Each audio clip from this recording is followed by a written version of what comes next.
Hello' friends, interview একেবাৰে ওচৰ পাইছেহি আৰু আপোনালোকক মই সেইকাৰণে ভিডিঅ'টোত দুটা টপিকৰ ওপৰত ক'ম। চ' আপোনালোকে কমেণ্ট মোক কৰি সুধি আছে যে দাদা উশাহটো কেনেকৈ ল'ব লাগে সেইটো ওপৰতো সুধিছে, আৰু আপোনালোকৰ বহুতৰ কি হৈছে, যেনেকৈ ইণ্টাৰভিউ ওচৰ চাপি আহিছে টাইমিং কিছুমানৰ বেয়া হৈছে। কি কাৰণে বেয়া হৈছে আৰু কেনেকৈ এইটো ঠিক কৰিব পাৰিব তাৰ ওপৰত জানিবলৈ বা ভিডিঅ'টো যথেষ্ট প্ৰয়োজনীয় ভিডিঅ', আপোনালোকে সেইকাৰণে শেষলৈকে চাব।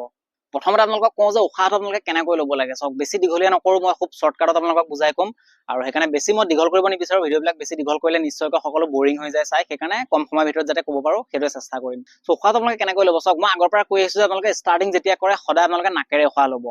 ষ্টাৰ্টিংটো সদায় নাকেৰে উশাহ লৈ কৰিব, আৰু মুখেৰে আপোনালোকে এৰিব পাৰে। অকল নাকেৰে এৰিব লাগিব কথা নহয়, লওঁতে নাকেৰে লৈ আপোনালোকে মুখেৰে এৰিব পাৰে, নাকেৰে এৰিব পাৰে, সেইটো কোনো প্ৰব্লেম নাই। ত' ষ্টাৰ্টিঙত আপোনালোকে তেনেকৈ যাব লাগিব, আৰু যিমানখিনিলৈকে আপোনালোকে পাৰিছে সিমানখিনিলৈকেহে তেনেকৈ যাব লাগিব। যেতিয়া নোৱাৰিছে, যেতিয়া ভাগৰ বেছি লাগিছে, গম পাইছে যে আপোনালোকৰ অক্সিজেন এতিয়া বেছি প্ৰয়োজন হৈছে, এটা কথা মনত ৰাখিব যে আমি যেতিয়া ৰানিং ষ্টাৰ্টিং কৰোঁ তেতিয়া আমাক যিমান অক্সিজেন লাগে, যেতিয়া আমাৰ ভাগৰ বেছি লাগে তেতিয়া আমাক অক্সিজেন বেছি প্ৰয়োজন হয়। সেইখিনি সময়ত আমি উশাহটো ঘনাই ঘনাই ল'বলগীয়া হয়।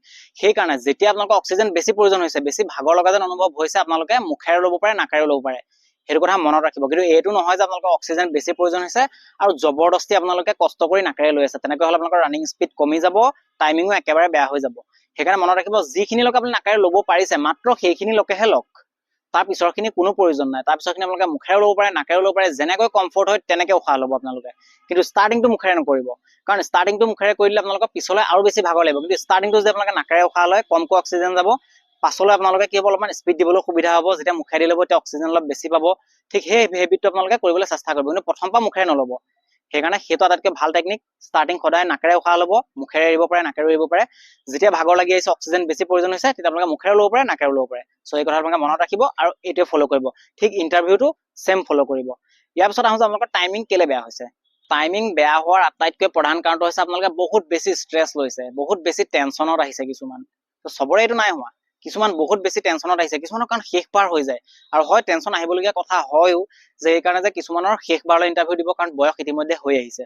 চ' তথাপিও আপোনালোকে কিন্তু ভয় নাখাব, কাৰণ কেলে গম পাইছেনে, যদি আপোনালোকে টেনশ্যন লয় আৰু একদম যদি চিন্তাত আপোনালোকে ৰানিং কৰে, টাইমিং একদম বেয়া হৈ যাব। আপোনালোকে যদি 11 বা 11:30 মিনিটত যদি দৌৰিব পাইছে, 11:30ত অভাৰ টেনশ্যন লৈ যদি দৌৰে, 12 মিনিটটো কিন্তু পাৰ হৈ গুচি যাব।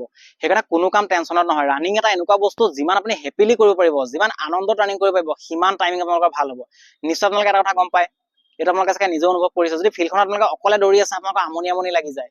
কিন্তু যদি অলপমান আপোনালোকৰ যদি লগৰ কোনোবা আহি যদি ক্লেপ মাৰি দিয়ে, আপোনাক যদি অলপমান উৎসাহিত কৰি দিয়ে, আপুনি আৰু বেছি সময় দৌৰিব পাৰে, আপোনাৰ আৰু লগতে আপোনালোকৰ আৰু স্পীডো বাঢ়ি যায়। সেই কথা আপোনালোকে নিশ্চয় অনুভৱ কৰিছে। ঠিক ৰানিংটো তেনেকুৱা বস্তু, আপোনালোকে যিমান টেনশ্যনত কৰিব, যিমান চিন্তা লৈ পেলাই মনত কৰিব, যিমান ভয় খাই কৰিব, সিমান টাইমিং বেয়া হ'ব। সেইকাৰণে মনৰ পৰা টেনশ্যন আঁতৰাই দিয়ক। চাওক, এটা কথা মনত ৰাখিব, যিটো আপোনালোকৰ হ'বলগীয়া আছে সেইটো হ'বই, গেৰাণ্টি। আপোনালোকে যদি চাকৰি পাবলগীয়া আছে পাবই, এক্সিলেণ্ট যদি পাবলগীয়া আছে পাবই, পৰীক্ষা যদি দিবলগীয়া আছে দিব পাৰিবই।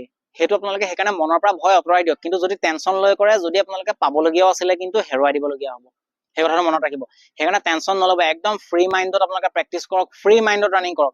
ইণ্টাৰভিউ যিদিনা থিয় হ'ব, ৰানিং কৰিব, তাতো ভয় খাব নালাগে। যেনেকৈ ফিল্ডত একদম ফ্ৰীলি কৰিছিলে, লগৰখিনিৰ লগত যিদৰে কৰিছিলে, সেইদৰে আপোনালোকে আনন্দত ৰানিং কৰিব, কোনো ভয় খাই টেনশ্যন লৈ কৰিব নালাগে। আৰু এইটো নহয় যে আপুনি তাত কম্পিটিশ্যন কৰিছে, কিবা কৰিছে, দৰকাৰ নাই। যিটো আপোনালোকৰ বেষ্ট টাইমিং, আপোনালোকে যেনেকৈ যিটো টেকনিকত ৰানিং আপোনালোকৰ কমফৰ্ট হয়, সেইটো টেকনিকতে ৰানিং কৰক। কাৰোবাক দেখি স্পীড, কাৰোবাক দেখি শ্ল', এইবিলাক কৰাৰ কোনো প্ৰয়োজন নাই। চবৰে ৰানিং টেকনিক বেলেগ বেলেগ হয়, চবৰে ৰানিং স্পীড বেলেগ বেলেগ হয়।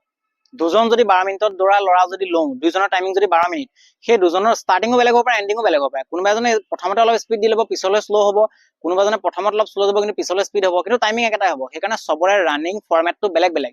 সেইকাৰণে আপুনি আনৰ ফৰ্মেটটো দেখি আনক ফ'ল' কৰিব চেষ্টা নকৰিব, নিজৰ ফৰ্মেটত ৰানিং কৰক, আৰু ভয় নাখাব। যদি ভয় খায় টাইমিং কিন্তু বেয়া হ'ব। চ' ফুল কনফিডেন্সত ৰানিং কৰক, চাব আপোনালোকৰ টাইমিং আকৌ আগৰ দৰে হৈ যাব, আৰু আগতকৈ অত্যাধিক ভাল হ'ব।